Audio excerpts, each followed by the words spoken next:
नमस्कार,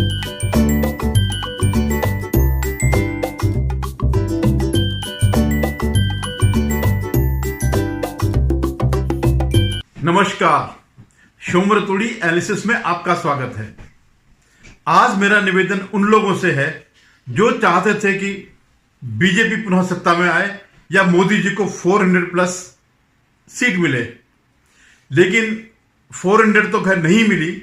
जो उनका अपना बहुमत था, बहुमत से कम मिला, और जो 2019 में जितनी सीटें मिली थी उससे तो काफी कम हो गया, यानी 63 सीट कम हो गई। तो वो जो ये हार हुई, समझ लीजिए आप, या जो कम सीट आई, वो इसलिए नहीं आई कि मोदी जी के या इस सरकार के कामकाज में कोई कमी थी या कोई बहुत जनता का रोष था, नहीं, बल्कि वो इसलिए सीट कम हुई कि मोदी जी की सरकार के बारे में इन चुनावों में बहुत दुष्प्रचार हुआ, और केवल राष्ट्रीय लेवल पर नहीं बल्कि अंतर्राष्ट्रीय स्तर पर भी हुआ। अभी आप देख रहे होंगे बांग्लादेश में क्या हुआ। ये सिर्फ बांग्लादेश का मामला नहीं है, ये पूरे इंटरनेशनल साजिश है। तो ऐसी साजिशें भारत में भी हुई है इन चुनावों में, और अभी भी प्रयास किए जा रहे हैं। अभी भी मैं देख रहा था, धमकियां दी जा रही हैं कि हम जैसा वहां हुआ बांग्लादेश में वैसे भारत में होगा। तो मैं ये कह रहा था कि दुष्प्रचार बहुत किया गया, और बीजेपी के नेताओं ने, कैडर भी कम, लेकिन नेता जो लोग इसके लिए जिनको करना चाहिए था, उन्होंने इसका वो नहीं किया। तो मैं उन लोगों से निवेदन करूंगा कि मैं एक छोटा यूट्यूबर हूं, लेकिन आप हम जैसे लोगों को सब्सक्राइब करें, इस पर कमेंट करें मेरे वीडियो पर, ताकि हमारी आवाज आगे पहुंचे। जो ये दुष्प्रचार चलता है वो जो है वो न चले, उस पर कहीं ना कहीं रोक लगे। वो तभी होगा जब ये चीजें आगे जाएंगी। तो धन्यवाद। निवेदन पुनः है कि आप मेरे इस चैनल को सब्सक्राइब करेगा और वीडियो पे कमेंट जरूर करें। अब मैं आ रहा हूं असली मुद्दे पर, असली विश्लेषण पर। आपको याद होगा, भारत जब 1947 में जब भारत का जन्म हुआ और एक इस्लामिक राष्ट्र अलग बन गया पाकिस्तान, बाद में उसके भी दो टुकड़े हो गए, पाकिस्तान और बांग्लादेश। लेकिन उस समय भारत के एक और विभाजन की तैयारियां जो है, उसकी बुनियाद कांग्रेस द्वारा रखी गई थी। और लगातार इन सालों में स्वतंत्रता के बाद से लेकर के 2014 तक ऐसे नए इसमें किया गया, ऐसे इसमें नई चीजें डाली गई, नए खंभे बनाए गए जो इस स्ट्रक्चर को बनाए। उनमें से एक खंभा था, वो है वक्फ बोर्ड। वक्फ बोर्ड क्या है? क्योंकि आम लोगों का इससे कोई पाला नहीं पड़ता है, इसलिए बहुत ज्यादा वो जानकारी नहीं होती है। लेकिन क्योंकि कुछ सालों से कुछ ऐसी घटनाएं सामने आई जिससे कि देश के लोगों की आंखें खुल गई। ये वक्फ बोर्ड क्या है, इसके बारे में जो है लोगों को पता चल गया। आपको मैं पहली बात बताता हूं। तमिलनाडु में एक मंदिर है, 1500 साल पुराना मंदिर है।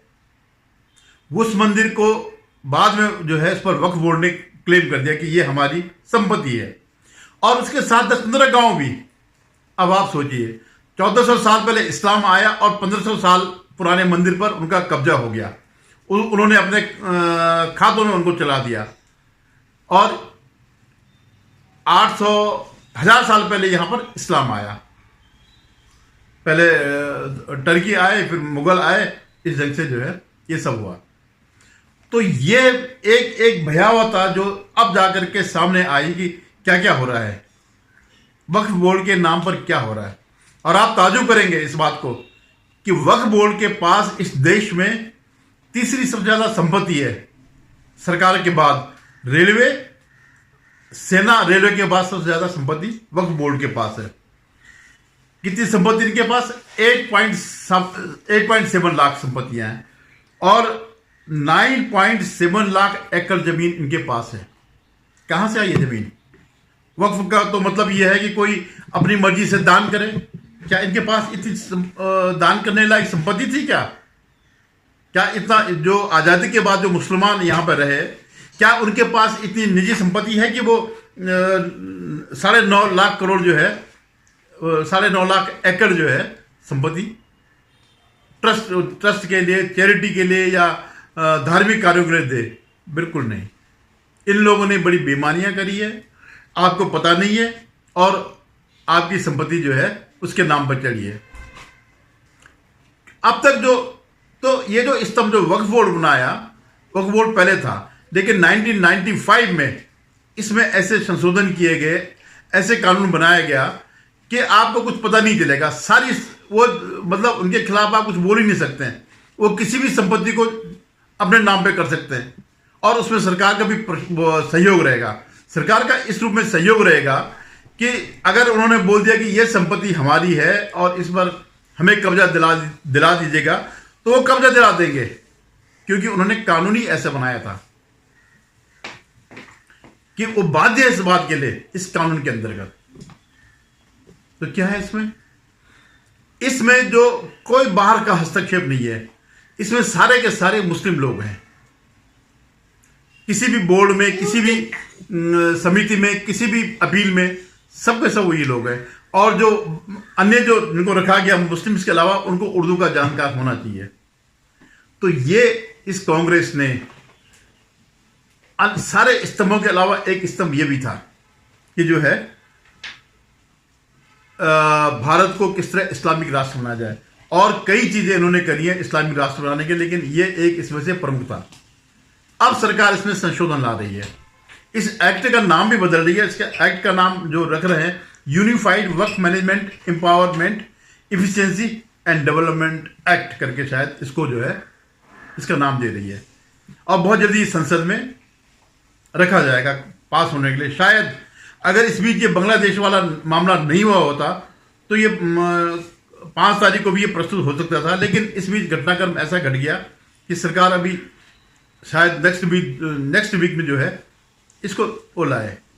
तो इसमें सबसे बड़ी बात जो है, मेन चीज और चीजों के अलावा, इसके जो है सेक्शन 40 इसको हटाया गया, क्योंकि इसमें जो पावर थी कि बोर्ड को, वक्फ बोर्ड को ये अधिकार थे, उसमें किसी भी संपत्ति को कह सकती है ये हमारी संपत्ति है, और जो संपत्ति का मालिक है चाहे वो बैठा हुआ, उनको पता नहीं है कि ये संपत्ति जो है उन्होंने अपने नाम पे कर ली है, वो कोई चैलेंज करने लायक नहीं है। अब जो उन्होंने किया, एक तो इसको हटा देंगे, और दूसरा इसमें एक बहुत अच्छा संशोधन हो रहा है कि जब आप अपनी किसी संपत्ति को अपना घोषित करेंगे तो आप भारत के कानून के हिसाब से करेंगे, यानी म्यूटेशन करेंगे। जैसा आप लोग देखते होंगे कि जब आप कोई संपत्ति खरीदते हैं, कोई रजिस्ट्री करते हैं, तो सिर्फ रजिस्ट्री करने से आपकी वो संपत्ति नहीं हो जाती है। वो कब होती है? जब म्यूटेशन होता है। म्यूटेशन माने दाखिला, खारिज, उसके नाम से खारिज होकर के आपके नाम पर दाखिला होगा। जो पहले वाला जिसके पास संपत्ति है, जिससे आप खरीदते हैं, उससे जो है खारिज होगा और आपके नाम पर वो संपत्ति दाखिला होगी। तो ये अब जब आप म्यूटेशन करेंगे तब तो आपको उसको बताना पड़ेगा कि हम ये संपत्ति हमारी है, हमने अपने नाम पे कर रहे हैं। फिर इनको प्रमाण देने पड़ेंगे कि ये संपत्ति उसकी क्यों नहीं है, तुम्हारी क्यों है। सबसे मेन चीज ये है, ये सबसे बड़ा इसमें जो है। और जो एक हिंदू वकील हैं जो राम मंदिर का और कृष्ण मंदिर का ऐसे जो है सारे मंदिर रहते हैं, विष्णु शंकर जैन, जिनका योगदान हिंदुओं के लिए, सनातनियों के लिए सबसे बड़ा योगदान है, किसी भी सरकार से बड़ा योगदान है, जो लगातार लड़ाई लड़ रहे हैं। तो उनका भी यही कहना है कि ये जो आर्टिकल 40 है, सेक्शन 40 जो है, ये जो है सबसे खतरनाक है। वो किसी भी संपत्ति को अपना बता सकते हैं और आपको पता भी नहीं चलेगा। और एक बार उनके उसमें आ गया, उन्होंने डिक्लेयर कर दिया, तो फिर उसके लिए फिर लंबी प्रक्रिया, आपको पता भी नहीं चलेगा। फिर आपको जो है उन्हीं की बोर्ड में जाना पड़ेगा जहां वो सदस्य होंगे। आपको याद है, देखिए अब मैं आपको एक किस्सा सुना रहा हूं। एक जो दिल्ली का जो मुख्यमंत्री है, नंबर 1 नौटंकीबाज, नंबर 1 धूर्त, नंबर 1 भ्रष्टाचारी, वो मुंबई गया और जो अंबानी का आवास है, एंटोली करके या कुछ ऐसे ही करके है, उसको कह रहा है कि ये वक्फ बोर्ड की संपत्ति है, अगर मेरा यहां पे राज होता तो मैं अंबानी को भगा देता। ये स्थिति है वक्फ बोर्ड की। अंबानी जैसे पैसे वाले को भी ये डरा रहे हैं, धमका रहे हैं।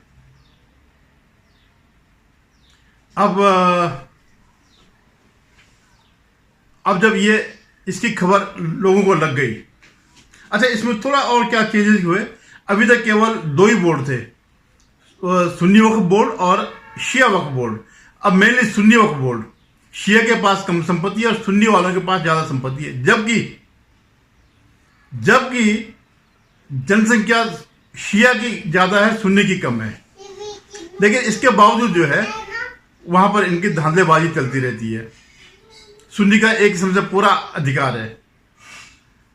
तो इसमें इन्होंने जो प्रपोज है, इसमें 4 बोर्ड बना दिए। 4 बोर्ड बनाने का इन्होंने प्रपोजल किया, शिया के लिए, सुन्नी के लिए, बोहरा के लिए, अखनीस के लिए और OBC and other Muslim, OBC Muslims के लिए, ताकि किसी एक का वो न रहे। और इसमें महिलाओं को भी प्रतिनिधित्व दिया जा रहा है। यानी पूरा एक किस्म से पूरा चेंज ये हो रहा। हालांकि इस एक्ट को जड़ से खत्म करना चाहिए था, लेकिन हम लोगों ने इस बार ऐसी सरकार चुनी, बहुमत इतना कम दिया कि वो एक ये नहीं कर पा रहे हैं। ये सरकार जो है उसको खत्म नहीं कर पा रही है। अब मैं दूसरी बात कह रहा हूं। अब जैसे ये इसका मसौदा सामने आया, कल ही शायद सांसदों को दिया गया, तो इस पर जो है विरोध के स्वर होने लग गए। विरोध कोई बात नहीं, लोकतांत्रिक, लेकिन ओवैसी सरी के लोग, मुस्लिम पर्सनल बोर्ड सरी के बोर्ड या संस्था और विपक्षी दल धमकियां दे रहे हैं और इसकी तुलना बांग्लादेश में जो कुछ हुआ उससे कर रहे हैं। ये हालत है इस देश की। मतलब अगर कानून भी बना दिया तो इनसे पूछ के बनाओ या इनकी सहमति से बनाओ।